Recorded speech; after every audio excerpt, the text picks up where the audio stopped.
In the quiet, secluded hills of Oklahoma, nestled deep within the woods, there existed a place few dared to visit, Shaman's Portal. The land, thick with ancient trees and eerie stillness, was said to be a threshold to another world, a site where the veil between the living and the dead was thin. For generations, the indigenous people spoke of the portal in hushed reverence, warning that only those with pure intentions could approach without consequence. To others, it was nothing more than an urban legend, a story spun from the strange, inexplicable occurrences that had plagued the area for decades. One afternoon, a man named Ethan, an outsider who had heard the tales, decided to see for himself. Armed with little more than curiosity and a sense of adventure, he ventured into the woods, determined to uncover the truth behind the legend. After what felt like hours of walking through the forest, Ethan stumbled upon a clearing. At the center of it stood a large, flat stone, worn and jagged with age. The ground around it was unnaturally still, as though the earth itself had been frozen in time. In the air, there was a subtle hum, a vibration that seemed to ripple through the very fabric of the atmosphere. Cautiously, Ethan stepped forward, the hairs on the back of his neck standing on end. The moment he touched the stone, the world seemed to shift. A chill ran through him and his vision blurred. For a brief moment, the forest around him seemed to warp, and he saw figures, shadowy, indistinct, moving just beyond his sight. They were not human, but something else, something ancient. The hum grew louder, more insistent, as if the portal were calling to him. The eerie silence returned, but it was different now, thicker, heavier, as though the very air had changed. The forest no longer felt like a place of safety. It felt alive, watching, waiting. Ethan didn't hesitate. He turned and ran, the hum still echoing in his mind. As he made his way back through the woods, the feeling of being pursued never left him. When he finally reached the edge of the forest, the world seemed to return to normal, but the weight of what he had felt lingered in his bones. From that day on, he never spoke of what had happened at Shaman's Portal. The place had revealed something he wasn't meant to understand, something far beyond the realm of the living. He had crossed a threshold and learned that some legends were not meant to be uncovered.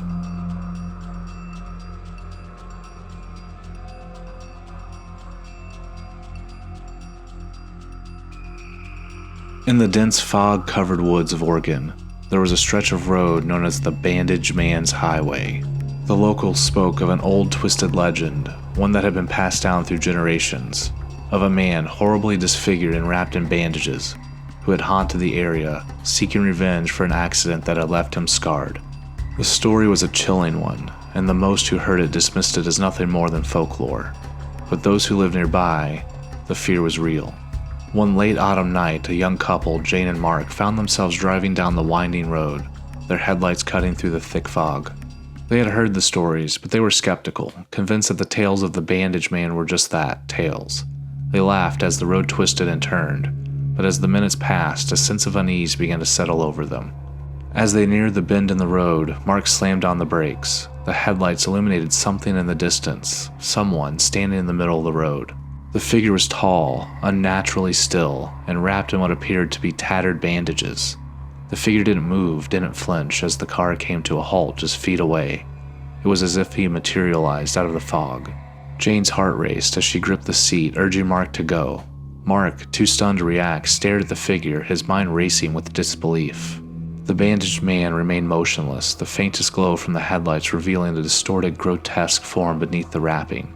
His face, hidden beneath layers of cloth, seemed to pulse with an energy that was both ancient and terrifying. In an instant, the figure lurched forward, its movements jerky and unnatural, as if something otherworldly controlled it. The car's engine roared to life and Mark sped away, his foot pressed firmly on the accelerator. Jane turned in her seat, her breath quickening, but when she looked back, the figure was gone, swallowed by the fog. The rest of the drive was silent, the fear still hanging thick in the air. They didn't speak of it again, but both knew they had seen something that night, something that wasn't of this world. The Bandage Man's legend, once a story to be laughed at, had come to life and had left a mark on their memories. From that night on, neither Jane nor Mark ever drove down that stretch of road again. The fog, thick and oppressive, was no longer just a weather phenomenon. It was the cloak that concealed something far darker, something waiting in the shadows.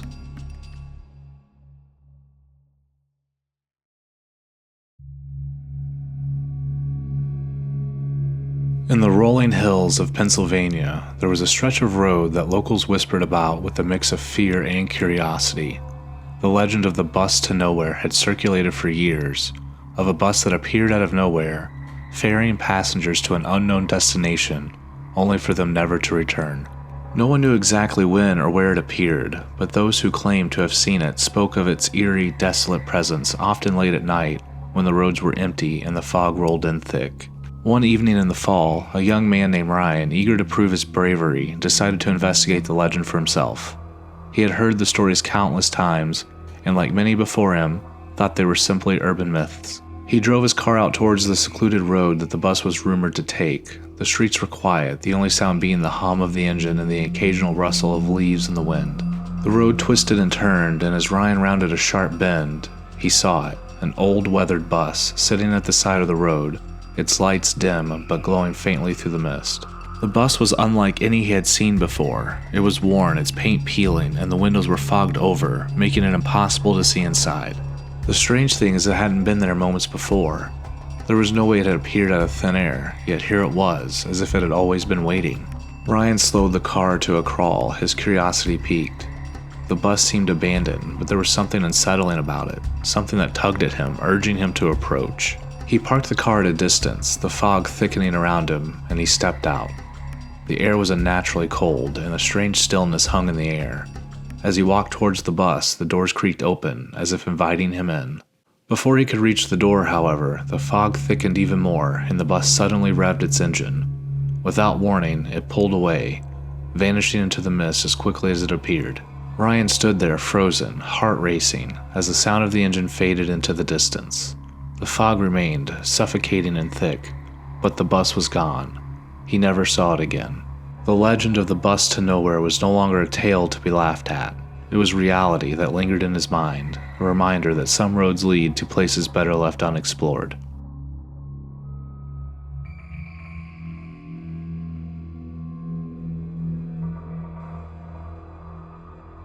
In the quiet coastal town of Rhode Island, there was a legend that had circulated for decades, a tale passed down in whispers among the locals. Fingernail Freddie. The story was a chilling one. Freddie was a hermit who had lived in the outskirts of town long ago. He was said to be a recluse, hiding away in his dilapidated house, only emerging under the cover of night. What made the legend so unsettling were the reports of his unnaturally long fingernails, so long and sharp they could slice through anything with ease. Over time, the townspeople claimed that Freddie had disappeared, though some believe he had become something more, something not entirely human. His presence, they said, still lingered in the woods. One evening in the fall, a young man named Lucas, eager to prove his bravery and skeptical of the local myths, decided to venture out and find Freddie's old house. He had heard the stories all his life, but he didn't believe in ghost tales or anything that went bump in the night. Armed with a flashlight and an unshakable sense of confidence, he made his way through the dense woods where Freddie's house was rumored to stand.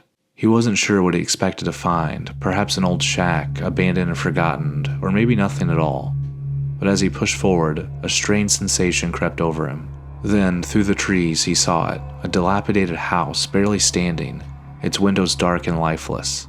The wooden structure seemed to sag under the weight of time, and the faintest chill ran down his spine as he approached. The house appeared abandoned, but as he stepped closer, he thought he saw something, movement, a shadow flickering just inside the broken window. A cold shiver swept through him, but his curiosity pushed him forward. The door creaked open with a slow groan, revealing an interior shrouded in darkness. Lucas stepped inside, his heart pounding. Suddenly, there was a sound, soft like nails dragging across wood, the unmistakable scrape of something long and sharp against the floor. Panic surged through Lucas, and he turned to flee, but as he reached the door, a sharp cold breeze swept past him, and he felt someone, standing behind him. Without looking back, Lucas bolted out of the house and into the woods. His feet pounded against the ground as he ran, not stopping until he reached the safety of his car. The next day, Lucas tried to brush off what had happened as just an overactive imagination, but something about that night stayed with him.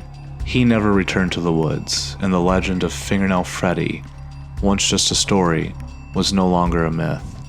It had become something far more real, something that lurked in the shadows of Rhode Island's forgotten corners.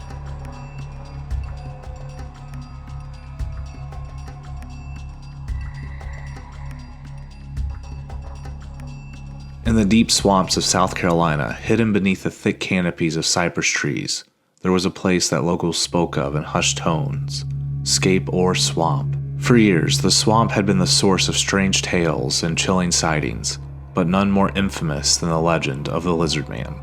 Described as a creature with the body of a man but covered in scaly green skin, it was said to emerge from the murky waters, its glowing eyes piercing through the darkness, terrorizing anyone unlucky enough to cross its path. One hot summer evening, a young man named Cody, fueled by a mix of bravado and curiosity, decided to venture into the swamp to uncover the truth behind the legend. He had heard stories from his grandfather and had long dismissed them as mere exaggerations. He set off alone, determined to find the source of the strange noises and fleeting shadows that had haunted the swamp for decades. As he walked into the swamp, the moonlight barely filtered through the thick foliage above. The further he went, the more the sense of isolation grew. Suddenly, a low rustling sound broke the silence. Cody froze, his heart pounding in his chest.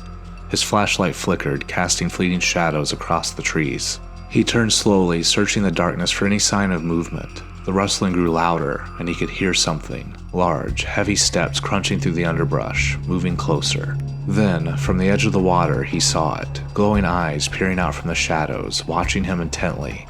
The creature was tall and humanoid, but its skin was covered in rough, scaly patches that shimmered in the faint light. Its body was twisted and unnatural, standing on two legs like a man, but its movements were too fluid, too predatory. The Lizard Man stood motionless for a moment, its eyes locked onto Cody, before it slowly stepped back into the shadows, disappearing into the swamp. The feeling of being watched lingered long after the creature had gone. Finally, with a surge of adrenaline, Cody turned and fled, his heart racing as the sound of the swamp seemed to come alive around him. When he made it back to his car, drenched in sweat and trembling, the swamp was as quiet as it had been when he had first arrived. But Cody knew better now. The legend of the Lizard Man was no longer just a story. It was a warning, and the creature that lived in Scape or Swamp wasn't just a figment of imagination. It was real, and it had seen him.